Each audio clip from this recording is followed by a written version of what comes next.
तुमको क्या लगता है ये लोग मिलियनियर बिलियनियर क्यों हैं और वहीं तुम एक मैंगो आदमी हो? और वो कौन सा रास्ता है जिससे ये लोग बिलियनियर बन गए और क्या तुम भी बन सकते हो? और यार तुमको नहीं लगता कुछ अलग क्वालिटी के बादाम होगी जो हमारे हाथ नहीं लगते, ये बड़े लोग ही खा जाते हैं? इनका दिमाग हमारे दिमाग से डबल स्पीड पे दौड़ता है। 2-4 बिजनेस तो ये मज़े मज़े में बना लेते हैं और हाईएस्ट पेइंग जॉब भी इन्हीं को मिलती हैं और बड़े बड़े बिजनेस भी यही लोग ओन करते हैं। ये स्टॉक पिक कर ले तो मल्टी बैगर, हम स्टॉक पिक कर ले तो मल्टी बैगर। ਤੁਹਾਡਾ ਕੁੱਤਾ ਟੋਮੀ, ਸਾਡਾ ਕੁੱਤਾ ਕੁੱਤਾ। तुमको लगता होगा कि हम इन बड़े लोगों की तरह नहीं बन सकते। हाँ, मुझे भी लगता था कि वो बादाम हमारे हिस्से में है ही नहीं। आज इसे तकरीबन 3 साल पहले एक एक्सीडेंट में मेरे डैड की डेथ हो गई। तब मैं यूनिवर्सिटी जाता था, स्टडी कर रहा था, तो डैड के जाने के बाद घर की सारी जिम्मेदारी हम भाइयों पर आ गई और घर की फाइनेंशियल कंडीशन ख़राब से ख़राब होती चली गई। तब मैंने खुद से वादा किया कि ये फाइनेंशियल कंडीशन मैं दोबारा खुद पर कभी नहीं आने दूंगा। और फिर मैं पढ़ने लगा, सीखने लगा और ढूंढने लगा कि वो बादाम कहाँ से मिलेंगे जो सिर्फ ये बड़े लोग ही खा जाते हैं। और आखिरकार मैंने वो बादाम ढूंढ ली और इस चैनल के थ्रू तुम्हारे साथ वो बादाम शेयर करने लगा। और वो बादाम कुछ और नहीं, बस हार्ड वर्क, गुड हैबिट्स और कंटिन्यूस लर्निंग है। और आज भी तुम्हारे साथ वो बादाम शेयर करूंगा कि ये सेल्फ मेड मिलियनियर कैसे मिलियनियर बन गए और तुम कैसे बन सकते हो। आखिर वो कौन सा रास्ता है, वो कौन सी सीढ़ी है जिससे ये लोग इतनी ऊपर चले गए हैं जो हमें नज़र नहीं आता। और नो डाउट यार कोई रास्ता तो ज़रूर है, क्योंकि ये लोग ख़ानदानी रईस नहीं है, ये सब इन्होंने खुद बनाया है, तो तुम भी बना सकते हो। तो आज मैं तुम्हारे साथ शेयर करने वाला हूँ लैडर ऑफ वेल्थ क्रिएशन, कामयाबी की सीढ़ी। इसके 4 स्टेप्स हैं या फिर मैं बोलूँ 4 स्टेजेस हैं। और लास्ट में मैं तुम्हारे साथ शेयर करूँगा BST के फ्रेमवर्क, जो मेरा फेवरेट है। अगर तुमने इस फ्रेमवर्क को समझ लिया तो ये हर स्टेप में तुम्हारी हेल्प करेगा। तुम में भी इस लैडर के फर्स्ट स्टेप पर होगे या फिर सेकंड पर, बट हमारा गोल है इस लैडर के टॉप पर जाना। So keep watching. ज़्यादातर लोग फर्स्ट स्टेप पर होते हैं, तुम भी होगे। हाँ, अगर तुम कोई जॉब नहीं करते या तुम्हारे पास कोई अर्निंग सोर्स नहीं है तो तुम वो फर्स्ट स्टेप पर नहीं हो, तुम 0 पर हो। और अगर तुमने कमाना शुरू कर दिया है तो कांग्रेट्स, तुम पहले स्टेप पर पहुंच चुके हो। तुम किसी ऑफिस में जॉब करते होगे, फ्रीलांसिंग करते होगे या दिहाड़ीदार मजदूर ही क्यों ना हो, तुम फर्स्ट स्टेप पर हो। एंड विद ऑल रिस्पेक्ट, तुम सब एक ही कैटेगरी में आते हो। तुम सब अपना टाइम ट्रेड करते हो पैसों के लिए। कोई ज़्यादा कमाता है तो कोई कम कमाता है, कोई 1 घंटे में 100 रुपया कमाता है तो कोई लाखों कमा रहा है, कोई फिजिकल मेहनत वाला काम कर रहा है तो कोई मेंटल स्ट्रेस वाला काम कर रहा है, कोई बाहर धूप में काम कर रहा है तो कोई एसी रूम में। सब किसी ना किसी फॉर्म में अपना टाइम ट्रेड कर रहे हैं पैसों के लिए। और फिर चाहे तुमको अपनी जॉब पसंद हो या ना हो, तुमको करनी पड़ती है, क्योंकि तभी तो तुमको सैलरी मिलेगी। और जॉब करने में कोई बुराई नहीं है, हम सबका पहला अर्निंग सोर्स जॉब ही होती है। बट जॉब के साथ मसला ये है कि हम उन टॉप 10% लोगों में नहीं जा सकते, उन बड़े लोगों की तरह नहीं बन सकते। जॉब से तुम अमीर नहीं बन सकते अनलेस के तुम सुंदर पिचाई या टिम कुक ना हो जिनकी सैलरी करोड़ों में है। तुम जॉब करके वेल्थ क्रिएशन नहीं कर सकते। हाँ, अब तुम बोलोगे कि भाई क्यों नहीं कर सकते, लोग कर रहे हैं, हो सकता है ऐसा। तो मेरी बात ज़रा गौर से सुनो। बिजनेस और जॉब के अंदर फंडामेंटल डिफरेंस है। जॉब में तुम काम करोगे तो तब तुमको पैसा मिलेगा, नहीं करोगे तो नहीं मिलेगा। और वहीं बिजनेस में ऐसा नहीं है, बिजनेस स्केलेबिलिटी पे काम करता है। वो तुम्हारे जैसे 500 एम्प्लॉयज़ को हायर करेगा और अगर एक एम्प्लॉय 8 घंटे भी काम करता है तो बिजनेस एक दिन के अंदर 4000 घंटे का काम करेगा।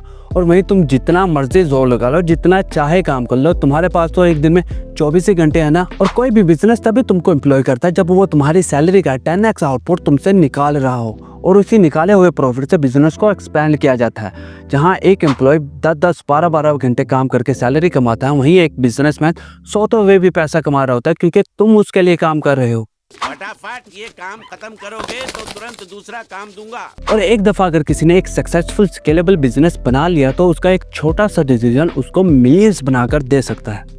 अपने जेफ बेजोस की एग्जांपल ले लो। अमेज़न एक दिन के अंदर 12 मिलियन ऑर्डर प्रोसेस करता है। और अगर एक दिन जेफ बेजोस ये डिसाइड करता है कि मैं हर ऑर्डर की प्रोसेसिंग पर सिर्फ 1 रुपया एक्स्ट्रा चार्ज करूंगा, तो ये बंदा बगैर किसी को हायर किए, बगैर कोई एक्स्ट्रा काम किए, बगैर किसी किस्म की एक्सपेंशन के हर रोज 1 करोड़ 20 लाख कमाएगा। तो क्यों ज्यादातर लोग इसी फर्स्ट स्टेप पर अपनी सारी जिंदगी गुजार देते हैं, वही जॉब करते हुए जो इनको पसंद भी नहीं है? क्यों वो इस रैट रेस से निकल नहीं पाते? क्यों अपने करियर में ग्रो नहीं कर पाते? क्योंकि भाई बिल्स भी तो पे करने हैं। रेंट पे करना है, EMI पे करना है, घर वालों के खर्चे, और ये खर्चे हमें इस रैट रेस से नहीं निकलने देते।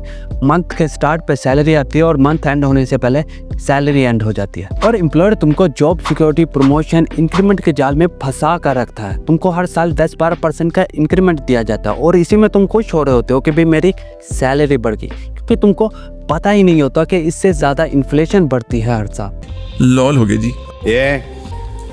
और इसमें तुम्हारी भी गलती है, तुम अपना कंफर्ट जोन छोड़ना नहीं चाहते। हाँ पता है जॉब नहीं छोड़ सकते, लेकिन जॉब के बाद जो फ्री टाइम है उसमें अपने लिए कुछ बिल्ड तो कर सकते हो। बट नहीं, कौन इतनी मेहनत करे यार, काम से आने के बाद इतने थक जाते हैं तो रिलैक्सेशन के लिए नेटफ्लिक्स तो बनता ही है। थोड़ी बहुत स्क्रॉलिंग कर ली तो क्या मसला हो गया। यही कुछ रहता है ना जो तुमको सेकंड स्टेप पर नहीं जाने देते, और सेकंड स्टेप थोड़ा मुश्किल भी है। इस स्टेप में तुमको अपना कंफर्ट जोन छोड़ना पड़ेगा, जिसमें तुम्हारी हेल्प करेगा PSD के फ्रेमवर्क। वो मैं तुमको बाद में बताऊंगा, लेकिन अभी चलते हैं second step of wealth creation पे। तुमको क्या लगता है ये बड़े लोग किस लिए काम करते हैं? पैसों के लिए? अरे नहीं, पैसे तो इतने हैं इनके पास के 1000 साल बैठ कर भी खाएं तब भी खत्म ना हो। एलोन मस्क को देख लो, वर्ल्ड रिचेस्ट मैन होने के बावजूद कितना काम करता है, कितनी कंपनीज को मैनेज करता है। तो आखिर ये सब क्यों करता है वो? क्योंकि उसका एक पर्पस है, वो स्पेस ट्रैवल को चीप बनाना चाहता है, सेल्फ ड्राइविंग इलेक्ट्रिक कार से एनर्जी प्रॉब्लम्स को कम करना चाहता है, और अब ग्रोक के जरिए AI को ओपन सोर्स करना चाहता है। इन शॉर्ट, वो ह्यूमंस को सुपर ह्यूमंस बनाना चाहता है। I mean, can you imagine how awesome it will be to have American astronauts plant the flag on another planet for the first time? Damn! ये सब उसका पैशन है, वो पैसे के लिए ये सब कुछ नहीं करता। पैसा तो बाय प्रोडक्ट है पैशन का। Offer me money. Offer me power. I don't care. और जब तुम किसी चीज के लिए पैशनेट होते हो तभी तुम उस चीज को लॉन्ग रन में कर सकते हो। एलोन मस्क को SpaceX की कहानी का तो तुमको पता ही होगा। ये बंदा कितनी बार फेल हुआ, लेकिन फिर भी वो लगा रहा और कर दिखाया। इसीलिए सबसे पहले तुमको ये पता होना चाहिए कि तुम अपनी लाइफ में करना क्या चाहते हो। What is your reason for living? तुम्हारा पैशन क्या है? मे भी तुम्हें पता ही ना हो कि तुम्हारा पैशन क्या है। तुम्हें आज कुछ करना अच्छा लगता है, थोड़े अर्से बाद शायद ना लगे, क्योंकि पैशन इवॉल्व होता रहता है। तो भाई just keep trying different things. Try नहीं करोगे तो कैसे पता चलेगा कि भाई तुम्हें किस मकसद के लिए बनाया गया। भाईजान बस मकसद नहीं भूलना। और तुम्हारा पैशन फाइंड करने में हेल्प करेगी इकिगाई ये बुक। ये एक जापानीज टेक्निक है जो तुम्हें हेल्प करती है तुम्हारा रीजन फॉर लिविंग जानने के लिए। इस टॉपिक पर एक डेडिकेटेड वीडियो बन सकती है, बट अभी के लिए इन 4 क्वेश्चंस का आंसर दो। व्हाट यू लव, वो क्या चीज़ है जो तुमको करना पसंद है। What you are good at, वो क्या चीज़ है जिसमें तुम बहुत अच्छे हो। व्हाट द वर्ल्ड नीड्स, वो क्या चीज़ है जिसको दुनिया की ज़रूरत है। What you can be paid for, और वो क्या चीज़ है जिसके बदले में तुमको पैसा मिल सकता है। इन सर्कल्स में वो चीज़ें लिखो और इन चारों क्वेश्चंस का आंसर दो, और इन सर्कल्स का जो इंटरसेक्शन होगा वो तुम्हारा पैशन होगा। मैं अपनी बात करूँ तो मुझे मनी से रिलेटेड, बिजनेस से रिलेटेड बात करना पसंद है, और समहाउ मैं फाइनेंशियल एडवाइस देने में भी अच्छा हूँ, और लोगों को इसकी ज़रूरत भी है, और इसके बदले में मुझे पैसे भी मिल सकते हैं। हाँ बट अभी नहीं मिल रहे। तो अपना पैशन मालूम करो, और जॉब से आने के बाद जो टाइम तुम सोशल मीडिया, नेटफ्लिक्स पर वेस्ट कर देते हो, वो टाइम अपना ये पैशन प्रोजेक्ट बिल्ड करने में लगाओ और इसको ग्रो करो। और इस प्रोसेस में तुमको बहुत सी ऐसी स्किल सीखनी पड़ेंगी जो तुमको नहीं आती। मेरा पैशन बिजनेस और मनी से रिलेटेड है, बट आई हेट एडिटिंग, और फिर भी मुझको करनी पड़ती है, और मैं सीख रहा हूँ, और आगे भी ऐसी बहुत सी चीज़ें सीखूंगा जो मुझे नहीं आती। तो वो कंटिन्यूस लर्निंग वाला बादाम तुमको खाना पड़ेगा। और ऐसा नहीं कि आज ही तुमने टाइम देना शुरू किया और कल से पैसा बनना शुरू। तुम फेल होगे, लर्न करोगे, फिर ट्राई करोगे, फिर सीखोगे, और ऐसे एक दिन आएगा जब तुमको तुम्हारे रिजल्ट्स में एक्सपोनेंशियल ग्रोथ दिखेगी। और यार मैं भी तो 2 साल से यूट्यूब कर रहा हूँ और अभी तक 150 सब्सक्राइबर ही हुए, लेकिन फिर भी मैं कर रहा हूँ। तो सब्सक्राइब करो यार।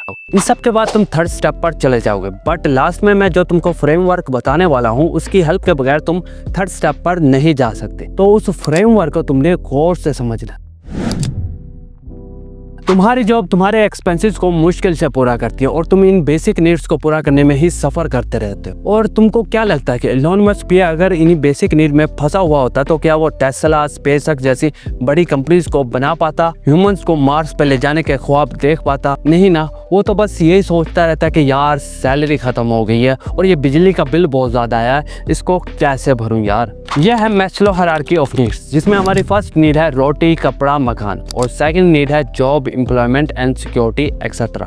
और अगर तुम इन्हीं बेसिक नीड में फंसे रहे जो तुम्हारी बेसिक सैलरी पूरा नहीं कर पाती तो तुम ग्रो नहीं कर सकते, कुछ बिल्ड नहीं कर सकते, कुछ इनोवेट नहीं कर सकते और थर्ड लेवल की नीड पर नहीं जा सकते। तुम्हारे सर पर लोन होगा, EMIs होगी और घर के इतने खर्चे भी तो हैं, तो क्या तुम अपनी जॉब छोड़कर कोई अपना बिजनेस स्टार्ट कर सकते हो?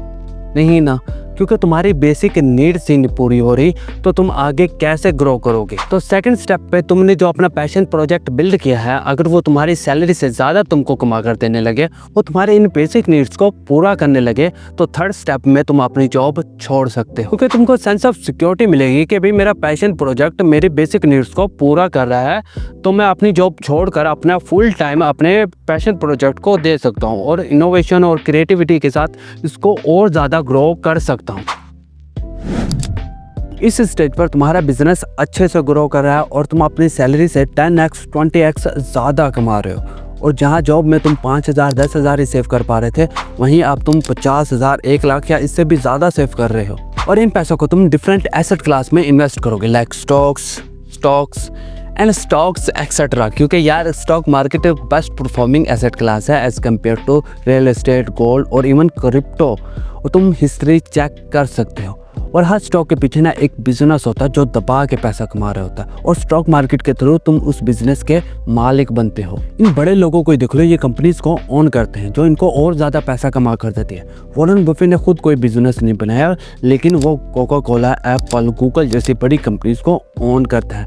उसने अपना पैसा इन कंपनीज में इन्वेस्ट किया है और हर साल 20-22% से अपने पैसों को ग्रो कर रहा है। यहाँ तुम्हारे माइंड में एक क्वेश्चन आ सकता है कि भाई फर्स्ट स्टेप में हम अपनी सैलरी से जो थोड़ा बहुत सेव कर रहे हैं उसको भी तो इन्वेस्ट कर सकते हैं ना, और पैसे से पैसा कमा सकते हैं। हाँ और नहीं भी। इसके ऊपर मैंने एक डिटेल वीडियो बनाई हुई है कि अगर तुम अपने 20s में हो तो तुमको इन्वेस्टमेंट बिल्कुल नहीं करनी चाहिए, और तुमको वो वीडियो ज़रूर देखनी चाहिए। तुमको एक न्यू पर्सपेक्टिव मिलेगा कि कंपाउंडिंग और इन्वेस्टमेंट काम कैसे करती है। और अभी के लिए मैं बस यही कहूँगा कि अगर तुम मंथली 5,000 सेव कर रहे हो और उसको इन्वेस्ट कर रहे हो और ये सोच रहे हो कि कंपाउंडिंग अपना मैजिक दिखाएगी और लॉन्ग रन में मैं करोड़पति बन जाऊँगा जैसे ये इन्फ्लुएंसर बोलते हैं, तो मेरी बात सुन लो। कंपाउंडिंग अपना जादू दिखाएगी, लेकिन ऑन पेपर, रियल लाइफ में नहीं, क्योंकि कोई इमरजेंसी, कोई ऐसा एक्सपेंस आ जाएगा जिससे तुम वो SIP कंटिन्यू नहीं कर पाओगे, क्योंकि 20-25 साल बहुत बड़ा अरसा होता है। या फिर इससे भी ज़्यादा बुरा जो मेरे साथ हुआ था कि जो अमाउंट तुमने इन्वेस्ट की है उसको ही निकालना पड़ जाए। ऐसे तो यार कंपाउंडिंग अपना मैजिक नहीं दिखाए। और अगर ऐसा कुछ भी नहीं होता तो फिर भी तुमको अपना पहला करोड़ बनाने में 22 साल लग जाएंगे। और अगर वहीं तुम 50,000 की SIP करते हो, जहाँ तुम एक बिजनेस को ओन करते हो, तुम्हारी फाइनेंशियल कंडीशन अच्छी है और कोई बड़ा एक्सपेंस आ भी गया तो तुम मैनेज कर लोगे, तो तुम सिर्फ अपना पहला करोड़ 8 साल में बना लोगे। क्योंकि कंपाउंडिंग में इन्वेस्टमेंट टाइम से ज़्यादा ज़रूरी है इन्वेस्टमेंट अमाउंट। और अगर तुम अभी 5,000 सेव कर पा रहे हो तो उसको खुद पर इन्वेस्ट करो, न्यू स्किल सीखो जिससे तुम्हारी अर्निंग्स ग्रो करें, तुम ज़्यादा कमा सको और ज़्यादा इन्वेस्ट कर सको। क्योंकि 5,000 की SIP का वो रिटर्न नहीं मिलेगा जितना रिटर्न तुमको खुद पर इन्वेस्ट करने से मिलेगा। तुमको पहले अपनी एक्टिव इनकम को ग्रो करना है और फिर कंपाउंडिंग अपना मैजिक आप दिखा देगी। तो अब बात करते हैं BSD के फ्रेमवर्क की, जिसको तुमने अच्छे से समझ लिया तो ये तुमको हेल्प करेगा हर एक स्टेप में। और इसको मैं अपने पर्सनल एक्सपीरियंस से तुमको समझाता हूँ। जैसे मैंने वीडियो के शुरू में तुमको बताया था कि मैं वो बादाम ढूंढने लगा, मैं सीखने लगा, पढ़ने लगा, तो मुझे पता चला कि अपना कुछ बिल्ड करना बहुत ज़्यादा ज़रूरी है। बंदे के पास स्किल्स भी होने चाहिए जिससे वो अपनी कुछ बिल्ड कर सके। तो मैंने कोडिंग को चूज़ किया और UMT में एडमिशन लिया, लेकिन मैं कोडिंग को ज़्यादा देर कंटिन्यू नहीं कर पाया और सेकेंड सेमेस्टर में ही ड्रॉप आउट हो गया। फिर मैंने YouTube शुरू किया और सोचने लगा कि YouTube को एज अ करियर बनाऊंगा, क्योंकि इसमें भी बहुत ज़्यादा स्कोप है, बट 30 शॉर्ट्स ही बना पाया और फिर छोड़ दिया। और अब 1 साल के बाद दोबारा फिर से वीडियोस बनाना शुरू किया है। फिर मुझे पता चला ये बड़े लोग इन्वेस्टमेंट करते हैं स्टॉक मार्केट के ज़रिए, तो मैंने अपना स्टॉक मार्केट अकाउंट ओपन किया और अपना अकाउंट ओपन करने के 1 साल बाद जाकर अपनी पहली इन्वेस्टमेंट की। और जिसका रिग्रेट मुझे आज भी है। फिर भी मैं अपनी SIP को कंटिन्यू नहीं कर पाया। इन सब चीज़ों में मैंने एक चीज़ नोट की कि मैं किसी भी चीज़ को परस्यू करने लगता हूँ तो मैं उसको कंटिन्यू नहीं कर पाता, क्योंकि मैं एक्शन नहीं लेता। तो इसी से तंग आकर मैंने ये BSD के फ्रेमवर्क बनाया कि भोसड़ी के एक्शन ले। एक्शन नहीं लेगा तो कुछ नहीं होने वाला, कुछ नहीं बनने वाला। हम आइडिया सोचते हैं, प्लान बनाते हैं कि ये करेंगे वो करेंगे, यूट्यूब पर ऐसी वीडियोस देखते हैं जिससे हमें थोड़ी बहुत मोटिवेशन मिलती है, लेकिन करते कुछ भी नहीं। एक्शन ही नहीं लोगे तो फर्स्ट स्टेप से सेकंड स्टेप पर कैसे जाओगे? वो पैशन प्रोजेक्ट कैसे बिल्ड करोगे? वो बिजनेस कैसे बिल्ड कर पाओगे? तो जब भी तुमको मेरी तरह लेजी फील हो, जैसे ये वीडियो बनाने में मुझे 1 मंथ से ज़्यादा लग गया, इतना बड़ा लेजी हूँ मैं, तो खुद को ये फ्रेमवर्क याद करो, है ना। और इस वीडियो से कुछ और फॉलो करो या ना करो, लेकिन इस फ्रेमवर्क को ज़रूर फॉलो करना है। मुझे फॉलो करो या ना करो वो मैटर नहीं करता, लेकिन इस फ्रेमवर्क को ज़रूर फॉलो करना है, क्योंकि यार अगर एक्शन नहीं लोगे तो लाइफ में ग्रो नहीं कर पाओगे। और बाकी यहाँ तक वीडियो देख रहे हो तो कमेंट करके बताओ कि इस फ्रेमवर्क को ज़रूर फॉलो करोगे। और जानना चाहते हो कि म्यूचुअल फंड वाले तुमको कैसे लूटते हैं, तो ये वाली वीडियो देखो। मैं तुमको मिलता हूँ इस वीडियो के अंदर। BSD के BSD